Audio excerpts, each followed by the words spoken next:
So I sent Lisa a contact, and I want to begin by welcoming Lisa McLean, who is our executive director.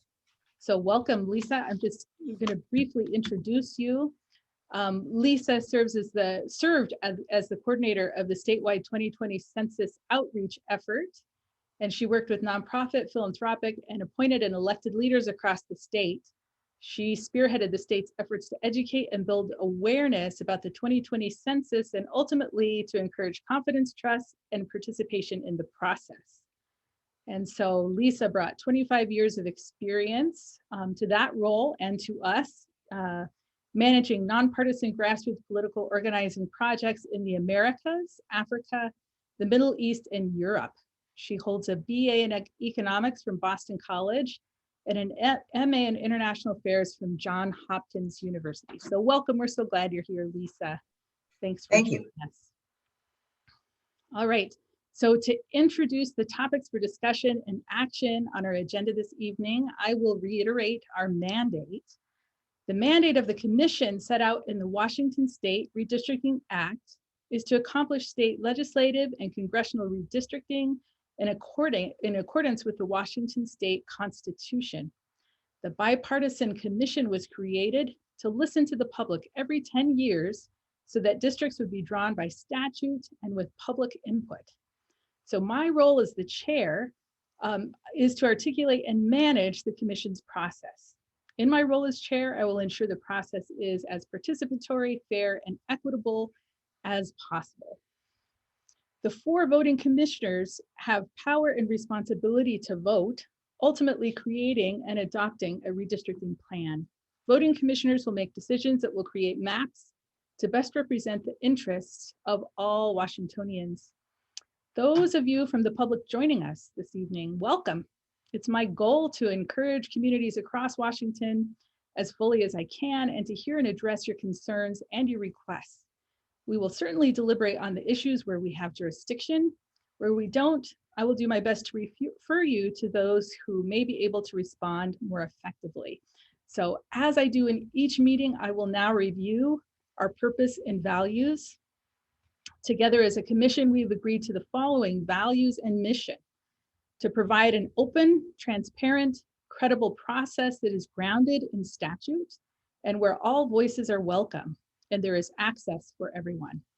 To conduct ourselves with transparency, respect, and civility, where commissioners will participate and negotiate in good faith.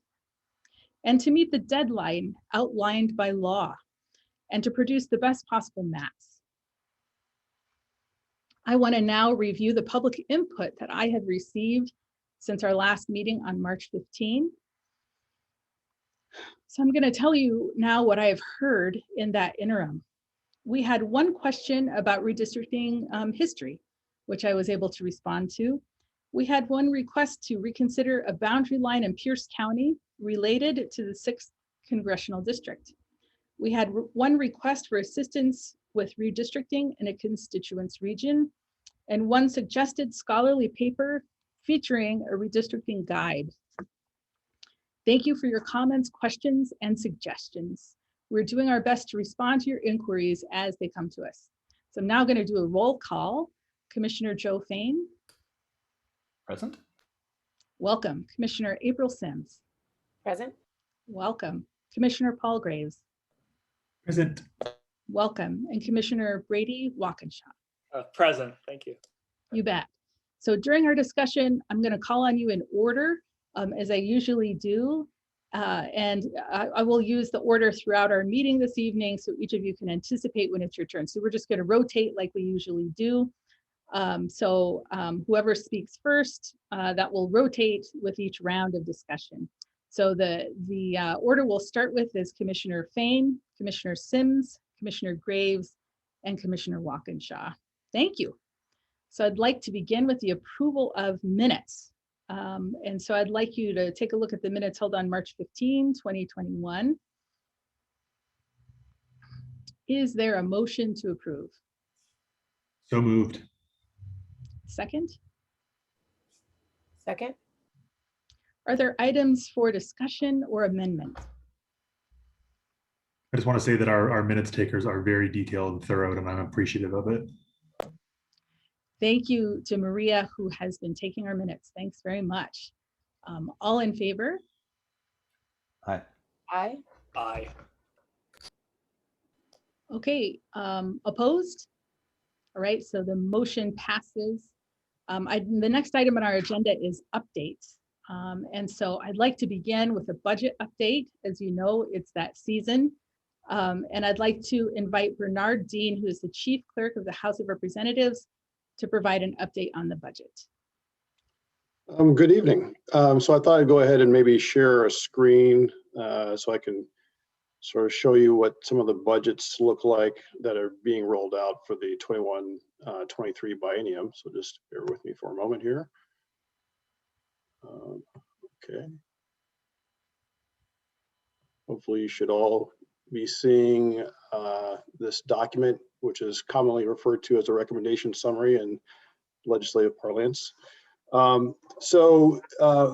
What this displays here is for the biennium that begins in July, the 21-23 budget. The carry forward level estimate, or the base level budget that was assumed, was $1.2 million. We had some concerns about whether or not the commission was appropriately resourced to do its work, given that some of the work may extend beyond December of 2021 and into next calendar year. And so we had some conversations with budget writers to ensure that there was some additional funding provided to extend the staffing of the commission at a minimum through April of 2022. And then also to provide some additional funding to ensure the director could stay on board through the end of that fiscal year, just to help transition sort of closing down the commission as an agency and its operations. And there's also, last time around, 10 years ago, there were also some unemployment benefits that were paid out to some of the staff who left the commission at the end of its work. So we also looked at providing some additional funding for that. So with all of that, so you see there are two columns next to the governor's request level. That's proposed substitute Senate Bill 5092 by Senator Rolfus, and also proposed substitute House Bill 1094 by Representative Ormsby, who are the chairs of the Ways, Means, and Appropriations Committee, respectively. And so added in those budget proposals, and they're actually being heard as or they're being exec'd as we speak. They were heard earlier last week, and they're now being exec'd. And so both of those proposals include another $455,000, bringing the total commission budget for next biennium to 1.6 or 1.7 million to ensure that the commission has the resources it needs to complete its work. And so with that, I'm happy to answer any questions. Questions? Yeah, I have a question. Bernard, does this additional money, is it earmarked just for additional expenses rolling into the first quarter of 2022, or are some of these funds authorized for our outreach efforts? So, and I'll stop sharing the screen here momentarily. So the funding is not necessarily earmarked for a particular purpose. So again, this is for the budget beginning on July 1. And so the assumptions around that funding level relate to staffing expenses. And so, but the funding can be used however the commission sees fit. But presumably this would be, most of this additional funding that we're talking about would be the funding that was added would be for the staffing expenses after the commission has hopefully completed its work on November 15th. But the underlying budget, the 1.2, the base budget, that includes funding for things such as outreach and communications as well. And we had conversations, I think, earlier in terms of the current fiscal year budget, as you've been accruing savings, not being fully staffed at this stage. And so there are savings accruing that can also be leveraged towards those outreach efforts if you so choose. So just to clarify, Bernard, that money does not carry over into the next fiscal year, is that right? That's correct. So, so in the state, we appropriate on a fiscal year basis. And so the funds that are available beginning on July 1 through June 30th have to be used or they revert back to the general fund.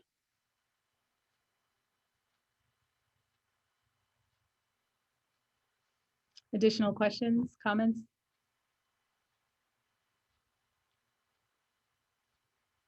Thank you, Bernard. We Thank appreciate you. your time. All right, I'd like to now turn to a staffing update. I'd like to welcome Lisa, who I've introduced at the beginning of the meeting.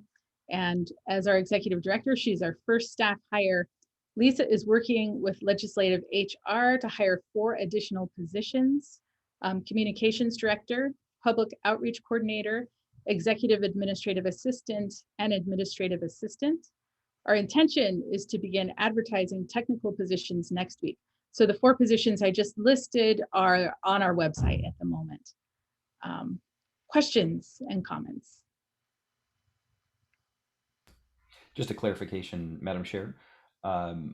The hiring for commission staff, now that we've brought on our executive director, that's handled entirely by the executive director, and the commission doesn't have a role in that beyond hiring the executive. Is that correct? That's right. So our executive director will hire our staff, of course, with our input, should we want to offer any to her, but it's her responsibility now that she's hired. Great, thank you. Just a quick question. Are we prioritizing any, are we hoping to hire these, fill all 4 of these positions at once, or are we prioritizing any one position over another? So I know we had talked about trying to prioritize the communications director, but it looks like there's an outreach coordinator that we are recruiting for as well. So is there a tier in terms of how we're prioritizing filling the positions? Lisa, what are your thoughts? I think, thank you for that question. I think definitely communications director is something that is a high priority for us. We tried to get those posted on day 2. And I think we will start to, as soon as we see some qualified individuals in any one of those positions, we're gonna start to probably do some interviews. We'd like to actually start interviewing next week.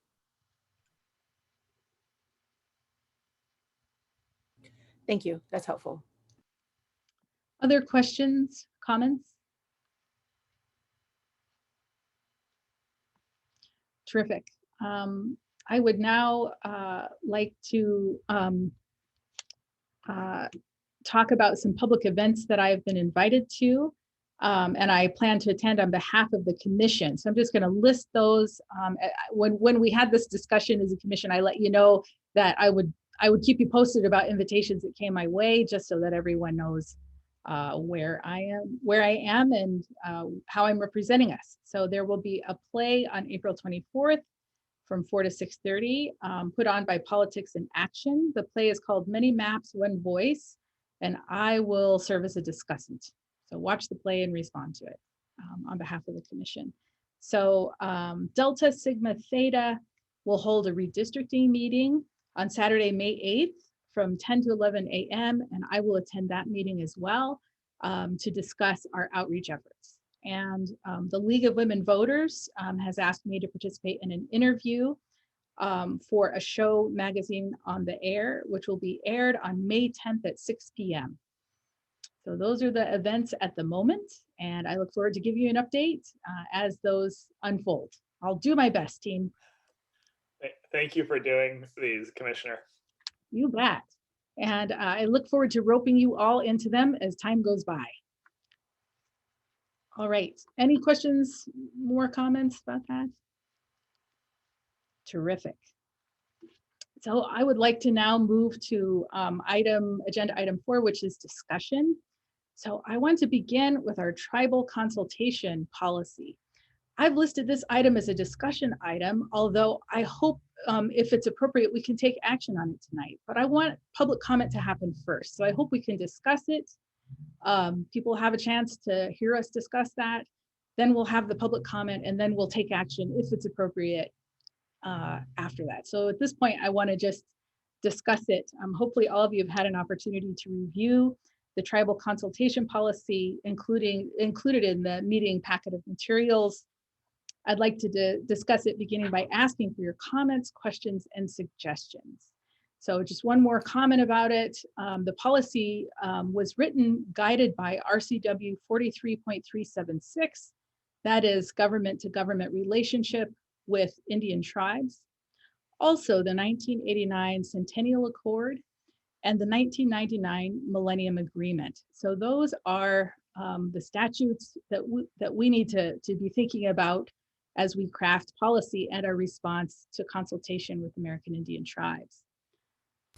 Okay, comments. I'm going to begin with Commissioner Fain. Comments, questions, suggestions.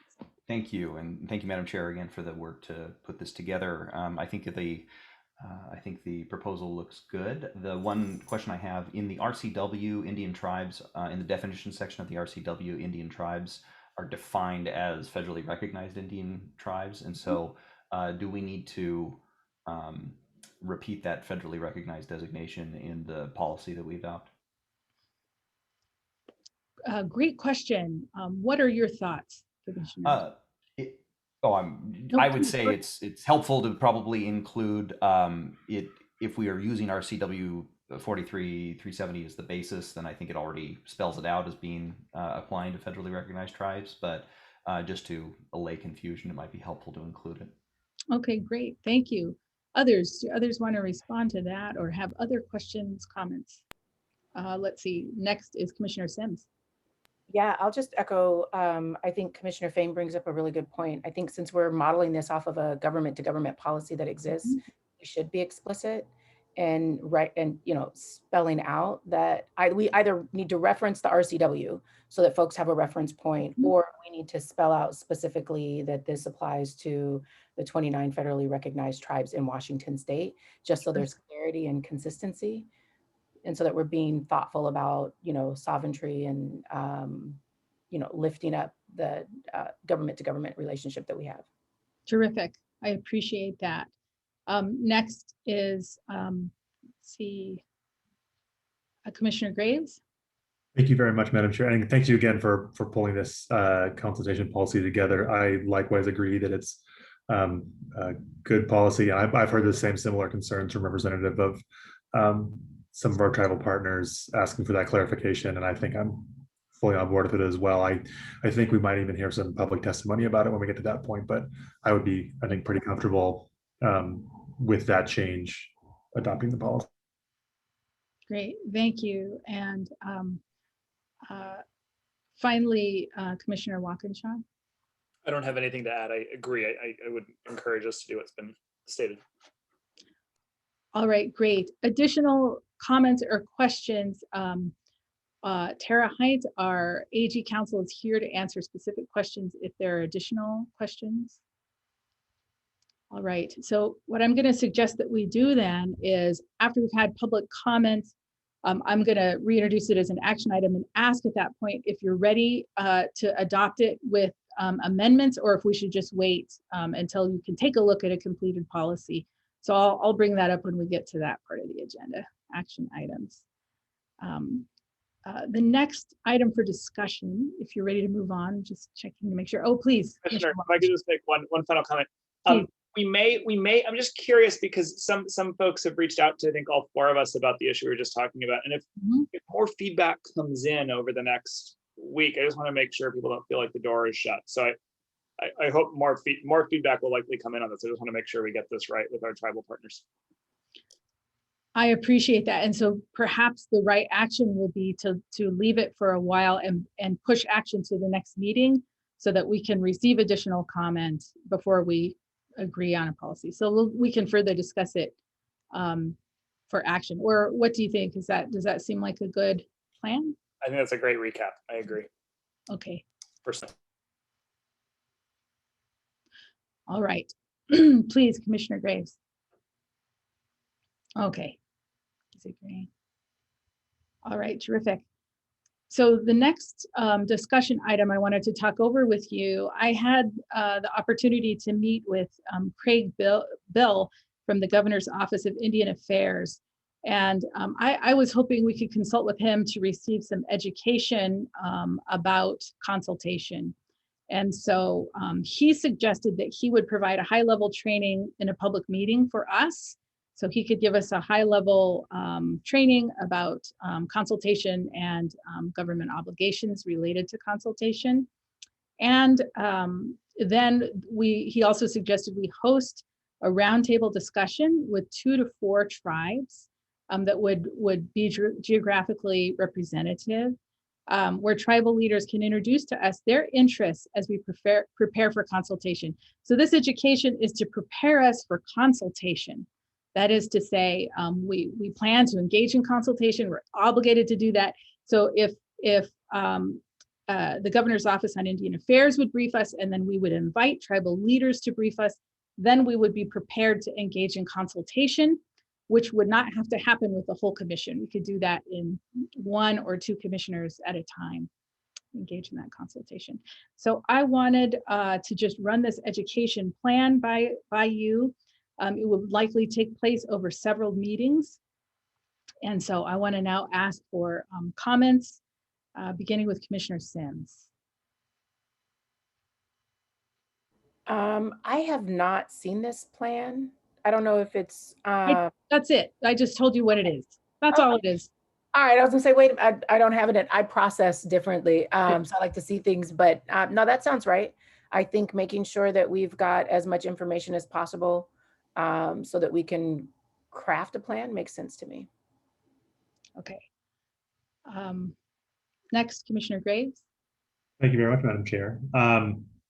Yeah, I'd obviously be up for being well-educated. Consultation policy works. My only even slight hesitation would be that I think we would need to be, if we're going to have 2 to 4 tribes come in and brief us, I just want to make sure that we're not picking favorites ahead of time or be seen to be picking favorites ahead of time, even if we're not.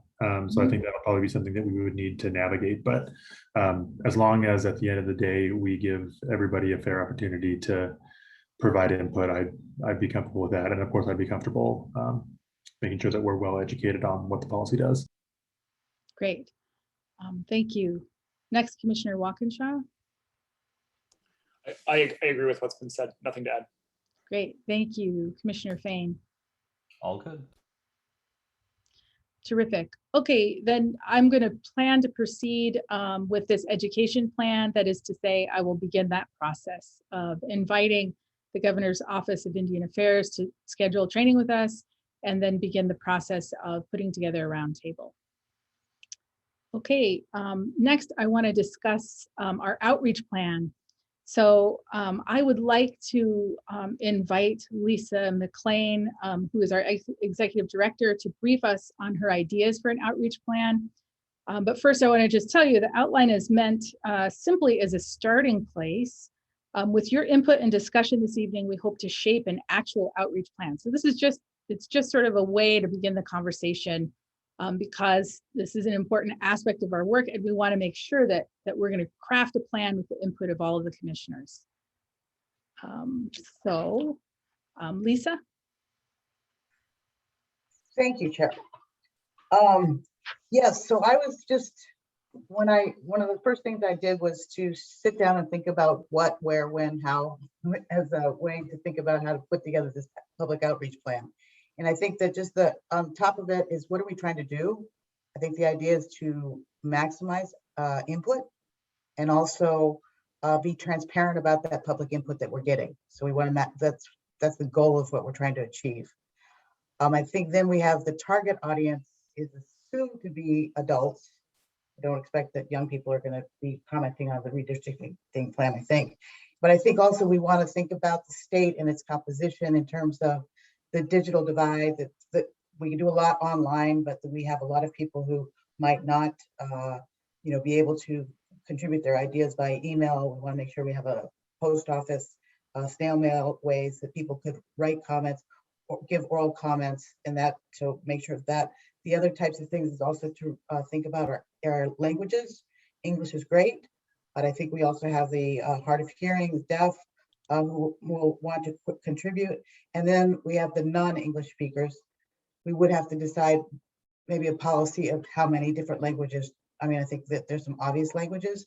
You know, as I was talking to the chair last week, I remember one time talking to someone from Tukwila, and they said we have 110 languages in our district.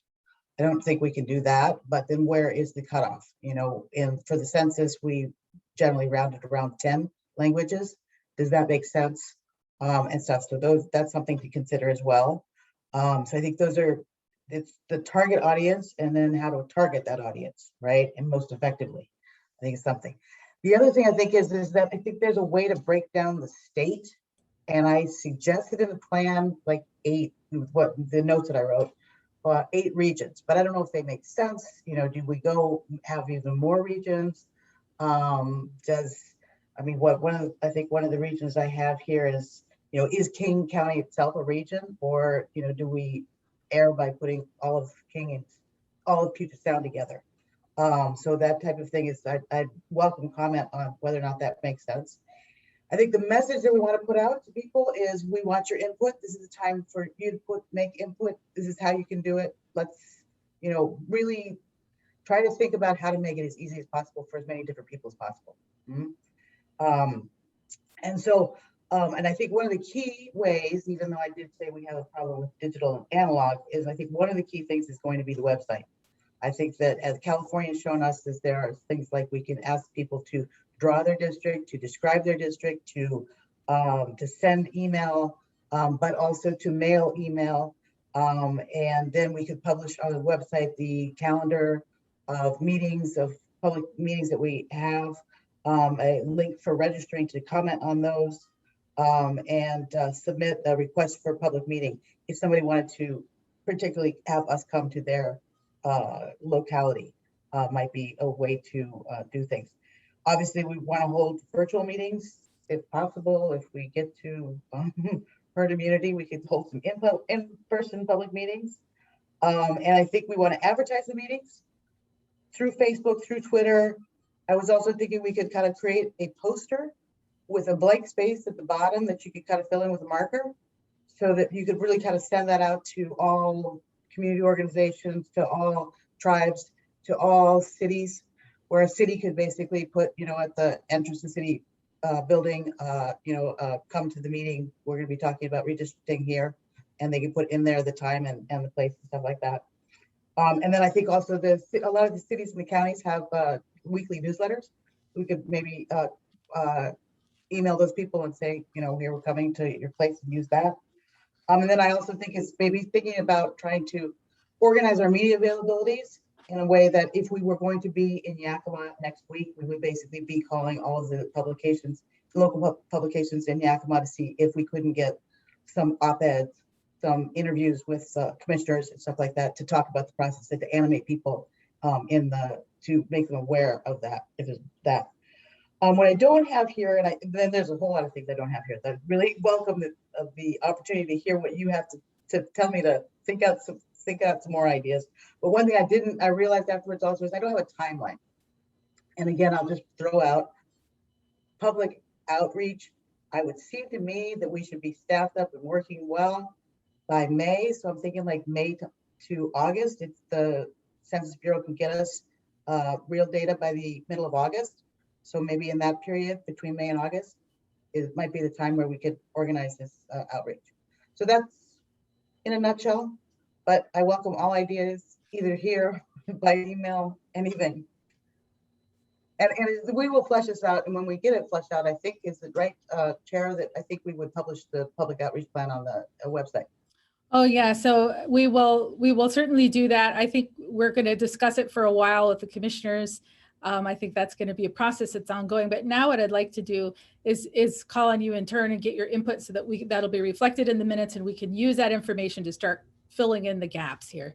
So beginning with Commissioner Graves. Thank you, Madam Chair, and thank you, Lisa, for putting together a thoroughly detailed sketch of a plan. I'm really grateful that you've already tackled this much so far. I think a lot of it's exactly right. In my view, I think the the deadlines that you have in mind are the right ones. My only two pieces of little feedback would be when it comes to the number of languages that we're translating in. It might be good to check with the other small agencies that are similar to ours in size and budget to see what they're doing, especially if there are any that are trying to do kind of public outreach rather than having kind of a specific mission. And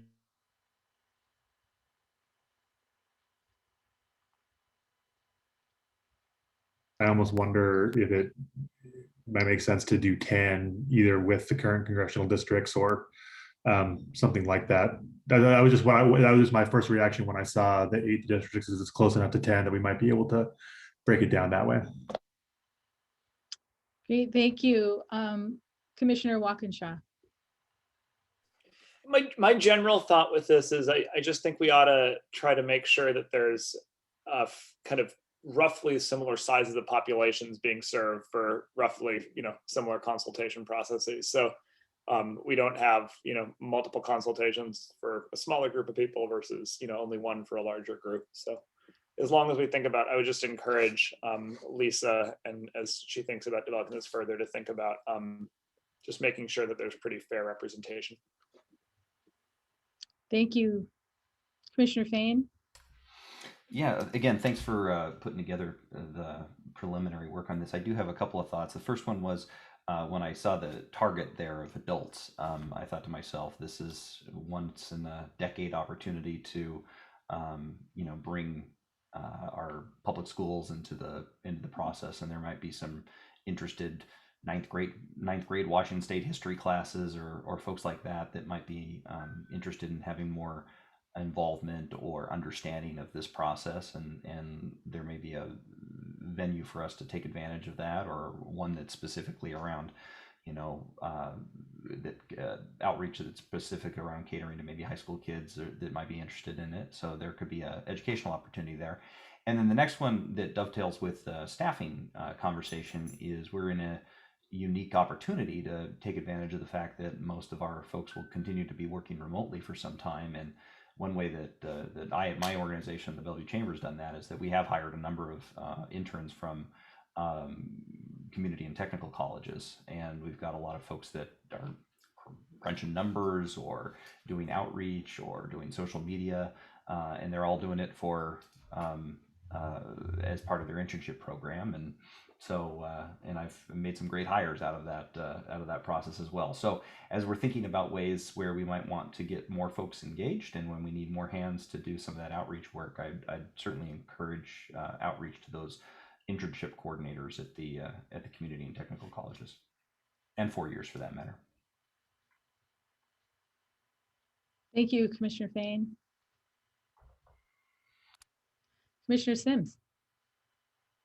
Yes. Well, Lisa, I love that you, came from your census outreach work, and that you are, thinking about, you have that perspective in terms of what our outreach plan looks like. So I really appreciate that you've already done a lot of the brainstorm work for us. I think a couple of things that came up in looking at the plan, thinking about digital versus analog residents, and taking testimony and feedback in writing. I'm just wondering if we'll be set up to take writing or written testimony in language. So will we need translation services so that folks feel comfortable with sending us their thoughts in their primary language, which makes me think about the English and non-English, and which languages we use, and whether or not any of the county or, like if school districts have resources that can identify which languages are primarily spoken in those communities, in those areas, that could potentially be a resource for us. I agree with, Commissioner Fain's point about adult residences, and, how can we engage some young folks in the civic process and get them excited about democracy. And to Commissioner Walkinshaw's comment about evenly divided districts, so that there's some distributive, outreach. And then I think, the message that we want your input is direct and to the point. I think it's a solid message, but I wonder if there's something by way of a slogan that might be a little more inspirational that we could come up with as a commission. This is a once in a decade opportunity to engage. So what does that look like? What is the play that you are going to, Commissioner Augustine? Oh, gosh. That was a catchy title. Yeah, many voices. Let's see, many districts, one voice or something like that. Let me look. Many maps, many lines. Oh, many maps. That's what it was. Many maps, one voice. That's what it was. You're right. I thought that was clever, but I just wonder, if we might want to, think about, and maybe this is the job of our communications director to really think about, like, how do we get that message out in a way that is inspirational and, kind of uplifting. And then in terms of timeline, I agree that once, we're completely staffed, this May to August timeline probably does make the most sense. But then I'm wondering if we need to build out a separate outreach plan once we have the census data and we have some idea of what those maps will look like, so that we can get feedback that we can incorporate into our final map making. So just thinking about that. I think this is a really great start. And, there's so much work to do and so many different ways to do it. I'm looking forward to more creative voices in the room. Okay, great. Additional comments, questions, suggestions? All right.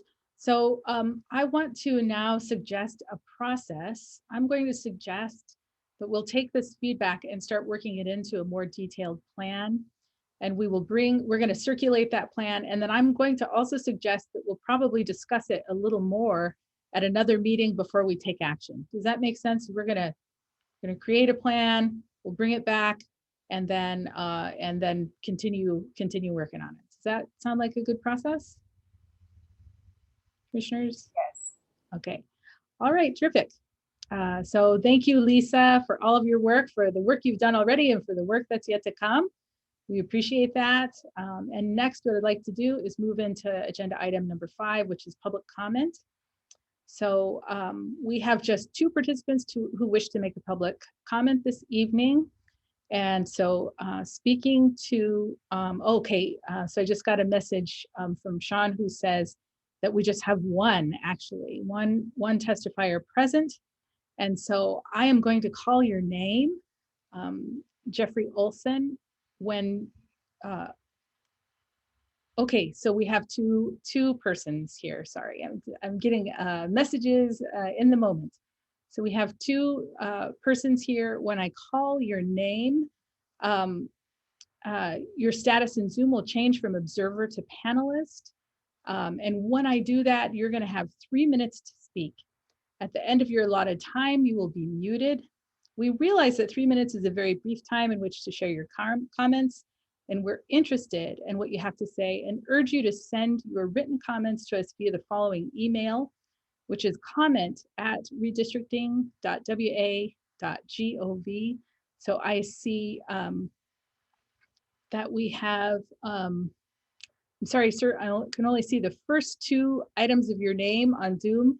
Chairman Leonard, if you could begin by introducing yourself, that would be great. Please go ahead and begin. Oh, thank you for this opportunity. My name is Leonard Forestman, and chairman of the Suquamish tribe here near Suquamish, Indianola, and also president of affiliate tribes in Northwest Indians, and here to talk about the redistricting effort that's so vital to our democracy and also to our preserving our relationship between us and the federal government that was established by the Treaty of Point Elliott, and the trust responsibility that the federal government committed to. And we also expect and often enjoy from our state and local governments here in Washington. So I'd just like to thank you for recognizing the importance of the government-government relationship that sovereign tribes in the state of Washington have long had. We support the language outlined in the proposed consultation policy, but ask for one point of clarification. We believe in consistency and clarity We believe for consistency and clarity that all references to tribes be stated as federally recognized tribes located in Washington State to alleviate any ambiguity. This language ensures all parties are recognized appropriately, and this helps ensure continuity within other policies, laws, and regulations. Thank you again for this inclusion of this policy at the beginning of your work, and we look forward to meaningful consultations in the near future and throughout.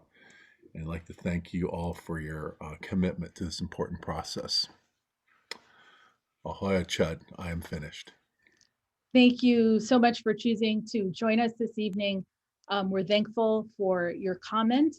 If you would like to submit written comment, we'd love to see that. Thank you. We appreciate it. Next is Jeffrey Olson. Sir, we can see you, and feel free to begin when you're ready. I thank the commissioners. Can you hear me? Yes. Okay. I thank you for having this meeting. I would like to ask that more information about the various groups be given, like abstract statistics for the Indian tribes. I thank April for mentioning that there was 29 tribes. I'm a number cruncher. I love doing number crunching. Therefore, I would like to have more input on the abstract statistics and how they would work on the redistricting. I would also like to get in touch with others who are crunching numbers here. Then I would like to suggest that you put up each congressional district and each legislative district so people can make comments on them, and so I can see what others have said about changes to that district. Now, I would probably go on about Spokane, but I'm going to skip that for a later date, and I'll get back the rest of my time. Thank you, sir. We appreciate your willingness to join us this evening. And if you would like to submit your comment in writing, we would love to see that as well.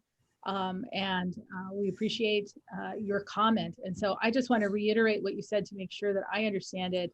It sounds like you would like for us to publish the districts as they are with an opportunity for comment. Is that right? So that you can see what other people are commenting as well. Yes, so I can see what others, where we can get some dialogue between those who, so we can work together. Great. Thank you. I sure appreciate that. All right, so that concludes the public comment portion of our agenda. It is now time to take action, and our action item, we only have one this evening, which is the 2021 Redistricting Commission Tribal Consultation Policy. And so I want to ask now if we want to go forward with this, or if we want to make the amendments that have been suggested, give some more time, and push it to another meeting. I'm going to begin with Commissioner Walkinshaw. I would be curious what my fellow commissioners think on this, but I would probably be inclined to push to the subsequent meeting. You bet. Commissioner Fain? If Commissioner Walkinshaw wants to hold to the next meeting, I don't think this is a necessarily time-sensitive issue. If that's not correct, and there's a reason we would need to adopt it now for something that we need to start working on, then I'd be persuaded otherwise, but it sounds like there's no rush. Great, thank you, Commissioner Fain. And just to respond to that comment, although we, from my point of view, we're obligated to have a policy, it doesn't, even if we didn't have one, it wouldn't preclude us from being able to engage in consultation. So I agree that it's not necessarily a time-sensitive issue, but I want to take action on it at a reasonable time, so when it's the right time, so that we're doing our job we are complying with our obligations. So next is Commissioner Sims. Yeah, I agree that we can wait until the next meeting. I think that sounds right. Great. Commissioner Graves, I agree with what's been said and have nothing to add. terrific. All right, so we will push that to our next agenda. And so with that, that concludes our meeting. So congratulations, team. We made it in under an hour. I would like to adjourn. And as usual, I'd also like to thank the people who made this meeting possible. So I want to thank you, First Commissioners, for your service, for your time and attention tonight. And I recognize the amount of work that you put into just being present for the people of the state. Thank you. It's a lot of time and effort to be prepared and to be thinking about these issues. Thank you for your time and your service. I want to thank the staff members, the staff and the members of the public who have taken the time to join us this evening. Thank you, especially folks who shared public comment with us. I want to thank Lisa McLean and Bernard Dean and Emma Grumberg, who provided staff support for discussion and action items this evening. Sean Murray provided tech support, and Maria Garza provided admin support, including taking minutes. I also want to acknowledge individual commissioner staff members who put effort into meeting commission requests and drafting documents. These include Osta, Paul, Anton, and Ali. Thank you. And thank you to Lisa from Legislative Support Services HR. Thanks to AG Council, Tara, for being here with us tonight and for your help with preparing the policy. This meeting is now adjourned. Have a great evening, everyone. Thank you.